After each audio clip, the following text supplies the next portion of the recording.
அனைவருக்கும் வணக்கம். என்னுடைய பெயர் ஹரி. ஒரு 5, 6 வருடங்களுக்கு முன்பு நான் அரசு தேர்வுக்கு தயாராகிக் கொண்டிருந்தேன். ஒரு கிராமத்தில் வசித்து படித்தும் வந்தேன். ஆனால் எங்களுடைய கிராமத்தில் சரியான வசதி இல்லாத காரணத்தினால் சரியாக படிக்கவும் முடியவில்லை. என் மாமாவின் உதவியால் சென்னையில் உள்ள ஒரு தனியார் வகுப்பில் தேர்வுக்கு படிக்க அனுப்பினார். சென்னையில் வகுப்பு நடக்கும் அருகிலேயே அடுக்குமாடி கட்டிடத்தில் வாடகை வீடு எடுத்தும் கொடுத்தார். நான் பார்க்க சற்று அழகாக இருப்பேன். உடம்பையும் கற்றுமஸ்தாக வைத்துக் கொண்டும் இருப்பேன். அப்பா சிறுவயதிலே இருந்து விட்டார். வீட்டுக்கும் ஒரே பையன் என்பதால் மிகவும் கஷ்டப்பட்டு கல்லூரி படிப்பையும் முடித்தேன். நான் நன்றாக அறிவாக நடந்தும் கொள்வேன். அதேபோன்று அருமையாகவும் படிப்பேன். ஆகையால் என்னை அரசு தேர்வுக்கு படிக்க வைத்து வேலையையும் வாங்கி கொடுத்து மாமாவின் பெண்ணையே கட்டிக் கொடுக்கலாம் என்று முடிவு செய்து வைத்திருந்தார்கள். மாமாவின் மகளுக்கும் என் மேல் காதல் இருந்தது. எனக்கும் அவள் மேல் காதல் இருந்தது. அந்த காரணத்தினால்தான் என்னை சென்னையில் படிக்க வைத்தார் என் மாமா. நான் அரசு வேலைக்கு முயற்சி செய்து வந்ததால் சில நேரங்களில் எனக்கு அதிகமான மன அழுத்தம் கூட ஏற்படும். அந்த சமயங்களில் எல்லாம் நான் செல்போனில் ஆபாச படங்களை பார்த்து என்னை நான் ரிலாக்ஸ் செய்து கொள்வேன். தற்போது அந்த அடுக்குமாடி குடியிருப்பில் நான் தனியாக தான் வசித்து வருகிறேன். என்னுடைய எதிர் வீட்டுக்கு புதிதாக ஒரு தம்பதிகள் குடி வந்தனர். வந்த முதல் நாளிலேயே என்னை அழைத்து பாலும் கொடுத்தார்கள். அரசு தேர்வுக்கு படித்து வருவதாக என்னை பற்றி நானும் அறிமுகம் செய்தும் கொண்டேன். நான் பேசுவதும் பழகுவதும் இந்த விதம் அவர்கள் எல்லோருக்குமே பிடித்தும் போனது. எதிர் வீட்டிற்கு வந்த ஒரு தம்பதிக்கு 5 வயதில் ஒரு குழந்தையும் உள்ளது. என் வீட்டின் ஜன்னல் வழியாக பார்த்தால் அவர்களின் வீட்டையும் தெளிவாக பார்க்கலாம். எதிர் வீட்டுக்கு புதிதாக வந்த ஆண்டியின் பெயர் மஞ்சு என்று என்னிடம் அறிமுகம் செய்தும் கொண்டாள். ஆரம்பத்தில் மிகவும் பாசமாகவும் பழகினாள். நானும் அப்படித்தான் மிகவும் பாசமாகவும் நேர்மையாகவும் இருந்து வந்தேன். நாட்களும் வேகமாக சென்று கொண்டிருந்தது. தினமும் இரவு வகுப்பு முடித்துவிட்டு 8 மணிக்கு தான் வருவேன். ஒரு சில நாட்களில் மஞ்சு ஆண்டி சமையல் செய்தும் கொடுப்பாள். மிகவும் சுவையாகவும் இருந்தது. ஆகையால் அடிக்கடி அவளுடைய கையாலேயே சாப்பிட ஆசையாகவும் இருந்தது. என் காதலியுடன் இரவு முழுவதும் போனில் பேசினாலும் ஆண்டியுடன் ஜாலியாக இருக்க வேண்டும் என்ற மனமும் எனக்கு இயங்கியது. இருந்தாலும் கூட அடுத்தவனுடைய மனைவியை இதுபோன்று ரசிக்க கூடாது என்று என்னுடைய மனமும் குமரியது. நான் தினமும் காலையில் வெளியே நின்று கொண்டு பனியன் மற்றும் ஷார்ட்ஸ் அணிந்து கொண்டு உடற்பயிற்சியும் செய்வேன். அதை மறைமுகமாக ஜன்னல் வழியாக நின்று கொண்டு அந்த ஆண்டி பார்ப்பதையும் நான் கண்டுபிடித்து விட்டேன். நான் உடம்பை மிகவும் அழகாக வைத்திருப்பதால் மஞ்சு ஆண்டி ஜன்னல் வழியாக அதனை ரசித்து பார்த்து கொண்டிருப்பாள். நானும் பார்த்தும் பார்க்காதது மாறியும் விட்டுவிடுவேன். அவளின் கணவனுடனும் நான் நெருங்கி பழகி வந்தேன். ஒரு மாதத்திலேயே நெருங்கிய அண்ணன் தம்பி போன்று நாங்கள் இருவரும் மாறிவிட்டோம். அடிக்கடி மஞ்சுவின் கணவனும் வெளியூருக்கு வேலை விஷயமாக சென்று விடுவான். நானும் மஞ்சுவின் மீது எந்த ஒரு தவறான ஆசையும் வைக்காமல் தான் இருந்தேன். இப்படியேதான் நாட்களும் சென்று கொண்டிருந்தது. ஆனால் ஒரு நாள் வேண்டுமென்றே ஜன்னலை நன்றாக திறந்து வைத்துவிட்டு மஞ்சு சேலையை கலட்டி நைட்டியை மாற்றிக் கொண்டிருந்தாள். அதுபோன்று ஜன்னலை திறந்து வைத்து உடையை மாற்றினால் கண்டிப்பாக நான் பார்ப்பேன் என்று அறிந்து அறிந்துதான் அவள் இதுபோல செய்து கொண்டும் இருந்தாள். ஆரம்பத்தில் சற்று பார்க்காத மாதிரிதான் நானும் இருந்தேன். இருப்பினும் அந்த ஆசையை என்னால் அடக்க முடியாமல் முதல் முறையாக அந்த ஆண்டியை நான் பார்க்கக்கூடாத கோலத்தில் பார்த்து ரசிக்கவும் ஆரம்பித்தேன். அந்த நிலையில் மஞ்சு ஆண்டியை பார்த்தவுடனேயே கண்டிப்பாக ஒரு நாள் இவளுடன் நாம் தனிமையில் இருக்க வேண்டும். இவளை நான் அனுபவிக்க வேண்டும் என்ற எண்ணம் அன்றிலிருந்து எனக்குள் பிறந்தது. அவளை ஆசை தீர அனுபவிக்கும் நாள் எப்போதுதான் வரப்போகிறதோ என நானும் இயக்கத்துடன் இருந்தேன். ஆனால் அந்த நாள் இவ்வளவு சீக்கிரமாக வரும் என நானும் எதிர்பார்க்கவில்லை.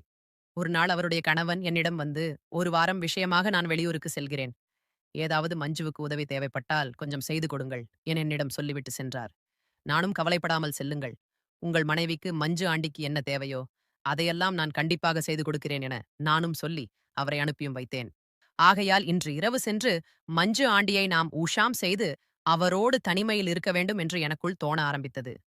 அன்று முழுவதும் நான் மஞ்சு ஆண்டியின் ஞாபகமாகவே இருந்தது. அன்று இரவு ரூமுக்கும் வந்தேன். இரவு ஒரு 9 மணி இருக்கும். மஞ்சு ஆண்டியின் வீட்டின் கதவையும் நான் தட்டினேன். "வாப்பா உள்ள வா" என்று என்னை அழைத்தாள். "ஆண்டி, என் வீட்டில் சாப்பாடு இல்லை. இன்று இரவு உங்கள் வீட்டில் சாப்பிடவா" என்று நான் கேட்டேன். "கண்டிப்பாக. உனக்கு இல்லாத உரிமையா நீ எப்போது வந்தாலும்? அங்கிள் உனக்கு சாப்பாடு போட சொல்லி இருக்கிறாரு" என்று கூறிவிட்டு சமையலறைக்குள் அவள் அழைத்துச் சென்றாள். அவளின் குழந்தை அறையில் அமைதியாக உறங்கிக் கொண்டும் இருந்தது. சமையலறையில் அமைதியாக சென்று மஞ்சுவின் பின்னால் நின்று கொண்டு அவளுடைய கூந்தலை நுகர்ந்து நான் பார்த்தேன். "ஆண்டி, உங்களுடைய வாசனை எனக்கு தூக்குது" என்று நான் இரட்டை அர்த்தத்தில் பேசினேன். அவளோ வெட்கத்தில் சிரித்துக்கொண்டே அப்படி என்றாள். "நீயும் முயன்று பார்" என்று இரட்டை வசனத்தில் அவளும் கூறினாள். பின்பு இருவரும் சேர்ந்து ஒன்றாக அமர்ந்து சாப்பிட்டு முடித்துவிட்டு டிவி பார்த்து கொண்டிருந்தோம். காஃபியா டீ வேண்டுமா என்னவென்று என்னிடம் கேட்டாள். நானோ இரவு தூங்கும்போது நான் பால் குடிச்சுதான் தூங்குவேன் என்று கூறினேன். அவளோ வெக்கத்தில் படுக்கை அறைக்கு சென்றாள். உள்ளே சென்று புடவையை கலட்டிவிட்டு நைட்டியை மாற்றிக் கொண்டு வந்தாள்.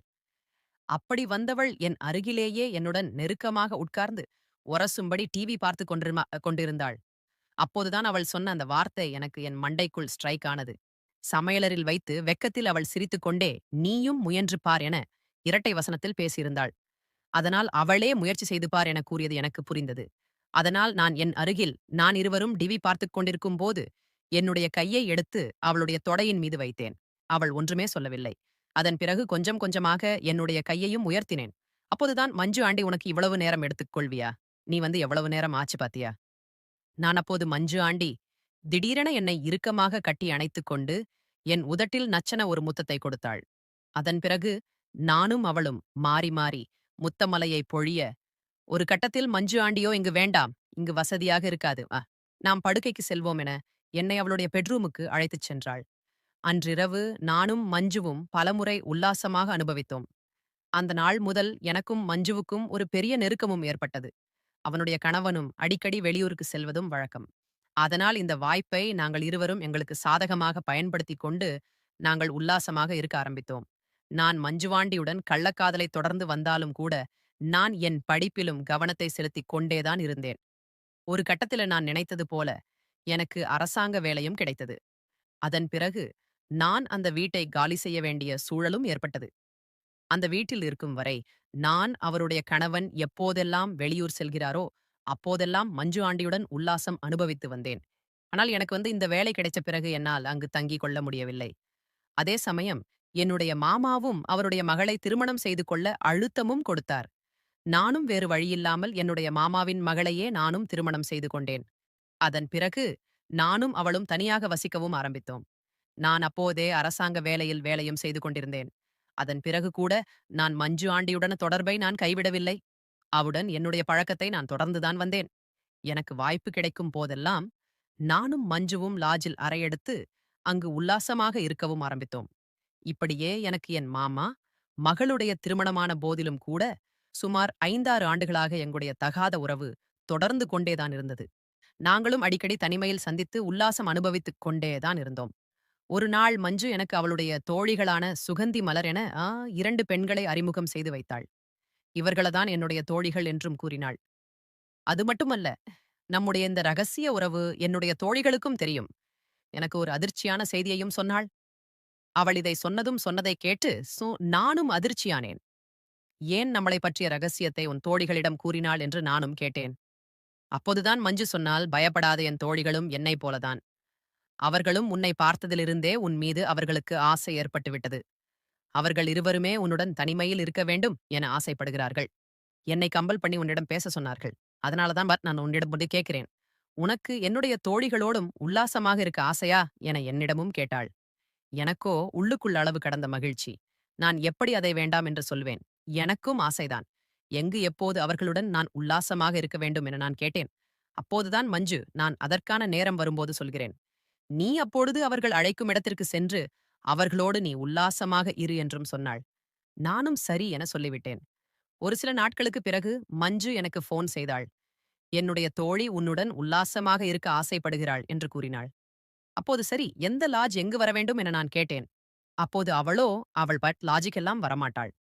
அவள் லாட்ஜுக்கு வர பயப்படுகிறாள். அதனால் என்னுடைய தோழியான சுகந்தி இன்னொரு தோழியான மலருடைய வீட்டிற்கு சென்றிருக்கிறாள். அவளுடைய வீட்டின் மாடியிலேயே ஒரு படுக்கை அறையும் இருக்கிறது. அங்குதான் சுகந்தி உனக்காக காத்துக் கொண்டிருக்கிறாள். நீ என்னுடைய தோழியான மலருடைய வீட்டிற்கு சென்றால் அங்கு சுகந்தி இருக்கிறாள்.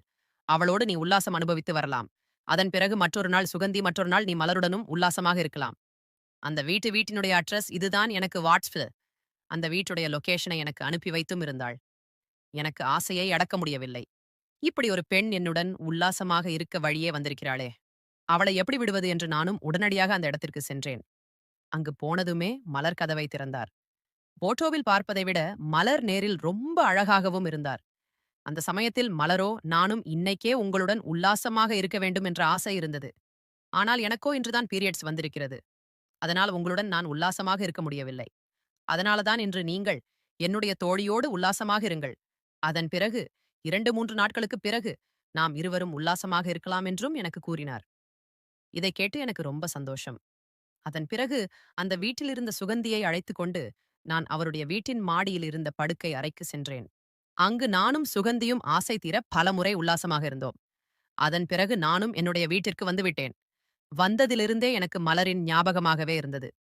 மஞ்சு சுகந்தி இவர்கள் இருவரை விட அவருடைய தோழியான மலர்தான் கொஞ்சம் வயதும் கம்பி அழகும் கூட. அதனால் அவளோடு இன்று எப்போது நாம் உல்லாசம் அனுபவிக்கப் போகிறோம் என்ற ஆசை எனக்குள் இருந்து கொண்டே இருந்தது. நான் சுகந்தியுடன் உல்லாசம் அனுபவித்து வந்த 2 நாட்களுக்குப் பிறகு என்னுடைய வாட்புக்கு ஒரு வீடியோ வந்திருந்தது.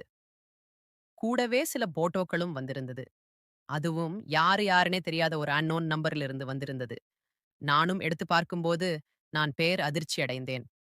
காரணம், அந்த மெசேஜில் நான் சுகந்தியுடன் தனிமையில் இருந்த வீடியோக்களும் போட்டோக்களும் இருந்தது. இதை பார்த்து நான் அதிர்ச்சியானேன். நான் உடனடியாக அந்த நம்பருக்கு ஃபோன் அடித்து நான் தொடர்பு கொண்டு பேசினேன். அப்பொழுதுதான் எனக்கு மேலும் ஒரு அதிர்ச்சி காத்திருந்தது. இந்த போட்டோவையும் வீடியோவையும் அனுப்பியது வேற யாரும் அல்ல, மலருடைய கணவன்தான். அவர் இந்த போட்டோக்களையும் வீடியோக்களையும் இன்டர்நெட்டில் வெளியிடாமல் இருக்கவும், இந்த போட்டோக்களையும் வீடியோக்களையும் என் மனைவி மற்றும் என் மாமா, என் குடும்பத்தாரிடம் காட்டாமல் இருப்ப என்னிடம் பணமும் கேட்டார். உடனடியாக 1,00,000 ரூபாயை பணத்தை அனுப்ப வேண்டும் என்றும், அதன் பிறகு எனக்கு எவ்வளவு தேவைப்படுகிறது என்று தான் சொல்வதாகவும் கூறியிருந்தார். நானும் பயத்தில் இவர் ஏதாவது செய்துவிடக்கூடாதே என்று அவருடைய வாயை அடைக்க உடனடியாக 1,00,000 ரூபாய் பணத்தை அவருக்கு அனுப்பி வைத்தேன். அதன் பிறகு எனக்கு எவ்வளவு பணம் தேவைப்படுகிறது என்று நான் 2, 3 நாட்களில் சொல்கிறேன். அந்த பணத்தை எனக்கு ரெடி பண்ணி கொடு என சொல்லிவிட்டு போனை வச்சு விட்டார். எனக்கு இது அதிர்ச்சியாக இருந்தது. என்னடா இது? நாம் ஆசைப்பட்டு அவருடைய வீட்டுக்கு சென்று உல்லாசம் அனுபவித்தது. இப்படி ஒரு சிக்கலில் நாம் மாட்டிக்கொண்டு விட்டோமோ? இதிலிருந்து எப்படி மீளவது என தெரியாமல் நானும் திணறிக் கொண்டிருந்தேன். அவனும் சொன்னது போலவே 2, 3 நாட்கள் கழித்து எனக்கு 5,00,000 ரூபாய் பணம் வேண்டும் என கேட்டான். நான் அதிர்ச்சி அடைந்தேன். இந்த 1,00,000 ரூபாய் கொடுக்கறதுக்கே நான் பெரிய சிரமப்பட்டேன். இப்படி திடீரென 5,00,000 ரூபாய கேட்கிறானே, என்ன செய்வது என்று நானும் யோசித்தேன். அதன் பிறகு எனக்கு டைம் வேணும் என நானும் கேட்டேன். எவ்வளவு நாட்கள் வேணும் என சொன்னான். நானும் ஒரு 10 நாள் டைம் வேணும் என்று சொன்னேன். சரி எடுத்துக்கோ. எவ்வளவு சீக்கிரம் முடியுமோ அவ்வளவு சீக்கிரம் பணத்த குடுத்துடு. அந்த 10 நாட்கள் தாண்டிவிட்டால் உன்னுடைய மனைவிக்கும் உன்னுடைய மாமா குடும்பத்தாருக்கும் இந்த போட்டோ வீடியோவளையும் அனுப்பிவிடுவேன் என மிரட்டிவிட்டு அந்த போனை வைத்தான். நானும் எப்படியாவது அவனுக்கு இந்த பணத்தை ரெடி பண்ணி கொடுத்து விட வேண்டும் என முயற்சி செய்து அந்த பணத்தை நான் ரெடி செய்து வைத்திருந்தேன். ஆனால் அவனோ நான் எதிர்பாராத விஷயத்தை செய்தான். ஒரு நாள் திடீரென தன்னுடைய மனைவியை அழைத்துக் கொண்டு என்னுடைய வீட்டிற்கே வந்துவிட்டான். வந்து எனக்கு தெரிந்தவன் என்றும் தன்னுடைய சொந்தக்காரன் என்பது போலவும் என்னுடைய வீட்டிற்கே வந்து என்னிடம் பேசிவிட்டு வீட்டிற்கே வந்து ஸ்நாக்ஸ் டீ எல்லாம் சாப்பிட்டுவிட்டு என்னை மறைமுகமாக மிரட்டிவிட்டு சென்றான். அதன் பிறகு என்னிடமிருந்து அந்த 5,00,000 ரூபாய் பணத்தையும் என்னிடமிருந்து வீட்டிற்கே வந்து வாங்கிவிட்டு சென்றான். என் மனைவிக்கு இந்த விஷயம் தெரியக்கூடாது என்பதால் என் மனைவியை நான் சமையல்கட்டுக்கு அனுப்பி ஒரு வேலையை சொல்லி அனுப்பிவிட்டு அவன் கேட்ட அந்த 5,00,000 ரூபாய் பணத்தையும் அவன் வீடு தேடி வரும்போதே அவன் கையிலேயே கொடுத்து அனுப்பிவிட்டேன். அதன் பிறகு இந்த பிரச்சனை முடிந்துவிட்டது என நான் நினைத்தேன். ஆனால் அவனோ மீண்டும் 2, 3 நாட்களுக்கு பிறகு எனக்கு மேலும் 2,00,000 ரூபாய் பணம் வேணும் என கேட்டான். இது எனக்கு அதிர்ச்சியாக இருந்தது. இதனால் வேறு வழியில்லாமல் இப்படி என்னை மலரின் கணவன் என்னை மிரட்டுகிறான் என நான் மஞ்சுவுக்கு போன் செய்து சொன்னேன். இப்படி என்னிடம் கிட்டத்தட்ட 6,00,000 ரூபாய் வாங்கிவிட்டான். நான் சுகந்தியுடன் உல்லாசமாக இருந்த வீடியோவை எடுத்து வைத்துக்கொண்டு என்னை பிளாக்மெயில் செய்கிறான் என நான் மஞ்சுவிடம் சொன்னேன். இதை கேட்டு மஞ்சுவும் அதிர்ச்சியானாள். இதை ஏன் என்னிடம் நீ முன்னாடியே சொல்லவில்லை? எதற்காக நீ அவர்களுக்கு 6,00,000 ரூபாய் பணத்தை கொடுத்தாய்? முன்னாடியே என்னிடம் சொல்லியிருந்தால் நான் ஏதாவது செய்திருப்பேனே, ஏன் இவ்வளவு தாமதமாக என்னிடம் சொன்னாள் என்று கேட்டார். நானோ இந்த விஷயம் உனக்கு தெரிய வேண்டாம், இதை எப்படியாவது மூடி மறைத்து விடலாம் என நினைத்தேன். ஆனால் அவன் தொடர்ந்து என்னிடம் பணம் கேட்டு மிரட்டுகிறான் என வேறு வழியில்லாமல்தான் நான் இப்போது உன்னிடமே சொன்னேன் என சொல்லி நானும் கண்கலங்கினேன். அலாதை நான் இதற்கு ஒரு முற்றுப்புள்ளி வைக்கிறேன் என சொல்லிவிட்டு நான் அவர்களிடம் பேசி இதற்கு ஒரு முடிவு கட்டிறேன் என மஞ்சுவும் சொன்னாள். அதன் பிறகு மஞ்சு மலர் அவருடைய கணவனிடம் பேசி மேற்கொண்டிர 1,00,000 ரூபாய் கொடுத்தாலே போதும், அவர்கள் அந்த வீடியோக்களையும் போட்டோக்களை எல்லோத்தையும் அழித்து விடுவார்கள் என்று எனக்கு உறுதியும் அளித்தாள். அதன் பிறகு மஞ்சுவின் பேச்சை கேட்டு நானும் அவர்கள் கேட்ட 2,00,000 ரூபாய் பணத்தையும் கொடுத்துவிட்டேன். அதன் பிறகு அந்த பணத்தை வாங்கிய பிறகு அவர்கள் சுமார் ஒரு 3, 4 மாதங்களாக என்னை தொந்தரவும் செய்யவில்லை. நானும் அந்த 2,00,000 ரூபாய் பணத்தை கொடுத்துவிட்டு இனிமேல் எந்த பெண்ணிடமும் சவாசம் வைக்க வேண்டாம், மஞ்சுடனும் கூட நாம் சவாசம் வைக்க வேண்டாம் என அனைத்து தகாத உறவுகளையும் கைவிட்டுவிட்டு என் மனைவிக்கு நான் உண்மையாகவும் விசுவாசமாகவும் இருக்கவும் ஆரம்பித்தேன். இப்படியே சுமார் ஒரு 3-4 மாதங்கள் மட்டுமே போனது. அதன் பிறகு மலருடைய கணவனுக்கு சில ரவுடிகளுடைய பழக்கமும் ஏற்பட்டது. அதன் பிறகு அவனுக்கு சில சில பணமும் தேவைப்பட்டதால் அவனுக்கு முதலில் நான் தான் ஞாபகத்துக்கு வந்தேன். அவன் மீண்டும் என்னை மிரட்ட ஆரம்பித்தான். அவன் அழித்துவிட்டதாக சொன்ன அந்த போட்டோக்களையும் வீடியோக்களையும் மறுபடியும் எனக்கு அனுப்பி என்னிடம் பணமும் கேட்க ஆரம்பித்தான். இதனால் நான் பேரதிர்ச்சியானேன். நான் சம்பாதித்த பணத்தையெல்லாம் அவனிடம் கொடுத்து விட்டேன். இனிமேல் கொடுக்கவும் எனக்கு பணம் இல்லை. இப்படி கொடுக்க நான் பணத்தை கொடுக்கவில்லை என்றால் அவன் கண்டிப்பாக இந்த போட்டோக்களையும் வீடியோக்களையும் என் மனைவியிடம் அனுப்பிவிடுவான். வேறு என்ன செய்ய என யோசித்தேன். அதன் பிறகு நான் துணிச்சலாக ஒரு முடிவை எடுத்தேன். நாமே நம் மனைவியிடம் சென்று அனைத்து உண்மைகளையும் சொல்லிவிடுவோம். அதன் பிறகு நடப்பதை பார்த்துக் கொள்வோம் என்று நான் முடிவு செய்து என் மாமாவின் மகள், அதாவது என் மனைவியிடம் சென்று நான் செய்த தவறுகளை அனைத்தையும் சொல்லி அவள் காலில் விழுந்து மன்னிப்பு கேட்டேன். அது மட்டுமல்ல, இப்போதைக்கு அவர்கள் என்னை மிரட்டியே சுமார் 7 லட்சம் ரூபாய் வரை பணத்தை வாங்கிவிட்டார்கள் எனவும் கூறினேன். இதை கேட்ட என்னுடைய மனைவியும் பேர் அதிர்ச்சியானாள். அவர்களை சும்மா விடக்கூடாது என்று சொல்லி அவளே என்னை அழைத்து அருகிலிருந்த காவல் நிலையத்துக்கு அழைத்துச் சென்றாள். என்னை புகார் கொடுக்கும்படியும் கூறினாள். அப்போதுதான் நான் காவல் நிலையத்தில் நடந்த அனைத்து சம்பவங்களையும் சொல்லி புகார் அளித்தேன். அப்போது போலீசாரே, நீங்கள் முன்பு கொடுத்தது போலவே இப்போதும் பணம் ரெடியாக இருக்கிறது. வீட்டில் வந்து வாங்கிச் செல்லுங்கள் என கூறுங்கள் எனவும் கூறினார். நானும் போலீசார் சொன்ன அந்த யோசனையின்படியே நானும் அவனுக்கு மெசேஜ் அனுப்பினேன். போன முறை வீட்டிற்கு வந்து பணத்தை வாங்கியது போல இந்த முறையும் வாங்கிச் செல்லலாம் என்று மலரும் அவருடைய கணவனும் என்னுடைய வீட்டிற்கு வந்தார்கள். அவர்கள் வருவதற்கு முன்பாகவே என்னுடைய வீட்டில் மற்ற அறையில் போலீசார் ஒழிந்தும் இருந்தனர். அது மட்டுமல்ல, வீட்டின் சில பகுதிகளிலும் போலீசார் மப்டடியில் இருந்தனர். அப்போதுதான் எனக்கு இன்னொரு உண்மையே தெரிய வந்தது. இவர்கள் 2 பேர் மட்டும் வரவல்ல. இவர்களோடு சேர்ந்து கூடவே என்னுடைய முன்னாள் காதலியான மஞ்சுவும் வந்திருக்கிறாள் என்பது எனக்கு பிறகுதான் தெரிந்தது. வீட்டுக்குள் வந்த இவர்கள் இருவரையுமே சுற்றி வளைத்து போலீசாரும் கைது செய்தனர்.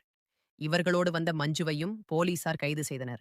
அதன் பிறகு இவர்கள் 3 வரையும் போலீஸ் ஸ்டேஷனுக்கு அழைத்து சென்று போலீசார் தங்களுடைய பாணியில் விசாரணை மேற்கொள்ள இந்த விவகாரத்தில் சுகந்தியும் மாட்டிக்கொண்டாள். அதன் பிறகுதான் எனக்கு ஒரு விஷயமே தெரிந்தது. எனக்கு அரசாங்க வேலை கிடைத்த பிறகு எனக்கு நிறைய சம்பளம் கிடைத்து நான் நிறைய பணம் வைத்திருக்கிறேன் என்ற காரணத்தினால்தான் மஞ்சு தன்னுடைய மலர் மற்றும் சுகந்தியான 2 தோழிகள் மூலமாக இப்படி ஒரு நாடகத்தையே அரங்கேற்றி இருக்கிறார் என்பது எனக்கு தெரிந்தது. எனக்கு அவர்கள் வலை விழித்து அந்த வலையில் என்னை சிக்க வைத்திருக்கிறார்கள். எல்லோரும் சேர்ந்துதான் திட்டமிட்டு வீடியோக்களையும் போட்டோக்களையும் எடுத்து வைத்து என்னை மிரட்டி பணத்தையும் பறித்திருக்கிறார்கள் என்பது எனக்கு பிறகுதான் தெரிந்தது. அதன் பிறகு போலீசார் இவர்கள் 4 பேரையும் கைது செய்து இவர்கள் என்னைப் போன்று வேறு யாரையெல்லாம் ஏமாற்றியிருக்கிறார்கள், வேறு யாரையெல்லாம் ஏமாற்றி பணத்தை பறத்தியிருக்கிறார்கள் என தங்களுடைய தீவிரமான விசாரணையில் ஈடுபட்டு வருகிறார்கள். மேலும் அவர்களுடைய அக்கவுண்டுக்கு வந்த பணம் யாரிடமெல்லாம் இருந்து வந்திருக்கிறது, அவர்கள் செல்போனில் என்னென்ன வீடியோக்கள் போட்டோக்கள் இருக்கிறது, அவர்கள் யாருக்கெல்லாம் போன் செய்திருக்கிறார்கள் என்று பலதரப்பட்ட குணங்களிலும் போலீசார் தற்போது தீவிரமான விசாரணையை முடக்கிவிட்டிருக்கிறார்கள். என் தவறை உணர்ந்து நான் என் மனைவியிடமும் மன்னிப்பு கேட்டேன். என்னுடைய மனைவியும் அதை மன்னித்து என்னை ஏற்றுக்கொண்டாள். ஒருவேளை என் மனைவி என்னை ஏற்றுக்கொள்ளவில்லை என்றால் நான் இப்போது நடுத்தெருவில்தான் நிற்க வேண்டியிருக்கும். நான் செய்த இந்த தவறை நீங்கள் யாரும் செய்யாதீர்கள். உங்களுடைய மனைவிக்கு நீங்கள் உண்மையாகவும் விசுவாசமாகவும் இருங்கள். என்னைப் போன்று நீங்களும் பெண்ணாசையில் சீரழிந்தால் உங்களுடைய வாழ்க்கை நிச்சயமாக ஒரு தவறான ஒரு பாதையிற்கு தான் செல்லும்.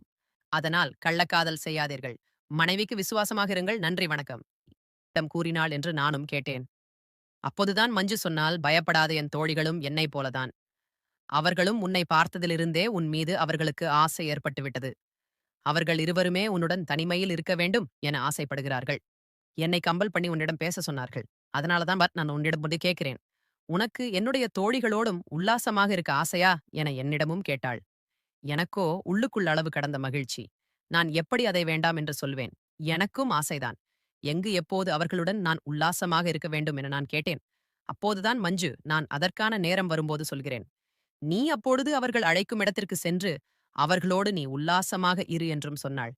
நானும் சரி என சொல்லிவிட்டேன். ஒரு சில நாட்களுக்கு பிறகு மஞ்சு எனக்கு போன் செய்தாள். என்னுடைய தோழி உன்னுடன் உல்லாசமாக இருக்க ஆசைப்படுகிறாள் என்று கூறினாள். அப்போது சரி, எந்த லாட்ஜ் எங்கு வர வேண்டும் என நான் கேட்டேன். அப்போது அவளோ, அவள் லாஜிக் எல்லாம் வரமாட்டாள். அவள் லாட்ஜுக்கு வர பயப்படுகிறாள். அதனால் என்னுடைய தோழியான சுகந்தி இன்னொரு தோழியான மலருடைய வீட்டிற்கு சென்றிருக்கிறாள். அவளுடைய வீட்டின் மாடியிலேயே ஒரு படுக்கை அறையும் இருக்கிறது. அங்குதான் சுகந்தி உனக்காக காத்துக் கொண்டிருக்கிறாள். நீ என்னுடைய தோழியான மலருடைய வீட்டிற்கு சென்றால் அங்கு சுகந்தி இருக்கிறாள். அவளோடு நீ உல்லாசம் அனுபவித்து வரலாம். அதன் பிறகு மற்றொரு நாள் சுகந்தி, மற்றொரு நாள் நீ மலருடனும் உல்லாசமாக இருக்கலாம். அந்த வீட்டினுடைய அட்ரஸ் இதுதான் எனக்கு அந்த வீட்டுடைய லொகேஷனை எனக்கு அனுப்பி வைத்தும் இருந்தாள். எனக்கு ஆசையை அடக்க முடியவில்லை. இப்படி ஒரு பெண் என்னுடன் உல்லாசமாக இருக்க வழியே வந்திருக்கிறாளே! அவளை எப்படி விடுவது என்று நானும் உடனடியாக அந்த இடத்திற்கு சென்றேன். அங்கு போனதுமே மலர் கதவை திறந்தார். போட்டோவில் பார்ப்பதை விட மலர் நேரில் ரொம்ப அழகாகவும் இருந்தார். அந்த சமயத்தில் மலரோ